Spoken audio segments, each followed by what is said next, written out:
ብዙ ነገር አላ የምታልፉበት ትላንት እግዚአብሔር በህይወታችሁ ያደረገው ትዝ ይበላችሁ። ትላንት እግዚአብሔር በእናንተ ህይወት የሰራው ትዝ ይበላችሁ። ያከናወነው ትዝ ይበላችሁ። ትላንት እግዚአብሔር እንዴት እንደረዳችሁ ትዝ ይበላችሁ።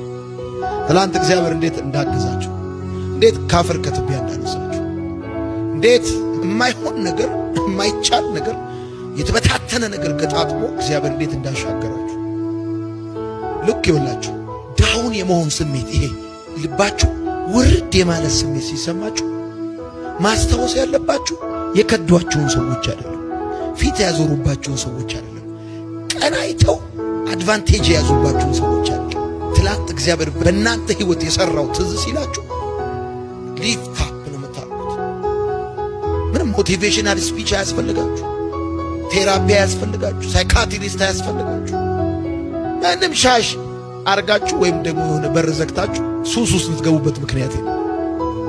ሌላው እግዚአብሔር ያላችሁን አስቡት እስቲ። አሁን ዛሬ ከዚህ ስትመለሱ ትላንት እግዚአብሔር ምን ነበር ያላችሁ? ብዙ ነገር አላ የምታልፉበት ትላንት እግዚአብሔር በህይወታችሁ ያደረገው ትዝ ይበላችሁ። ትላንት እግዚአብሔር በእናንተ ህይወት የሰራው ትዝ ይበላችሁ። ያከናወነው ትዝ ይበላችሁ። ትላንት እግዚአብሔር እንዴት እንደረዳችሁ ትዝ ይበላችሁ።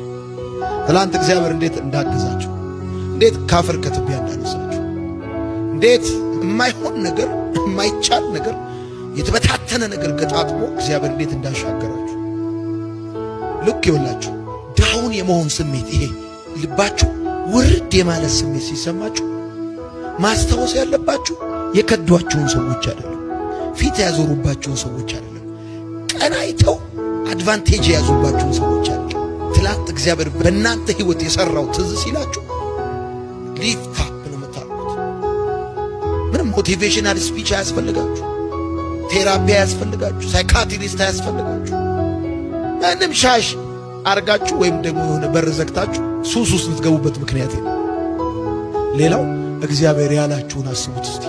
አሁን ዛሬ ከዚህ ስትመለሱ ትላንት እግዚአብሔር ምን ነበር ያላችሁ?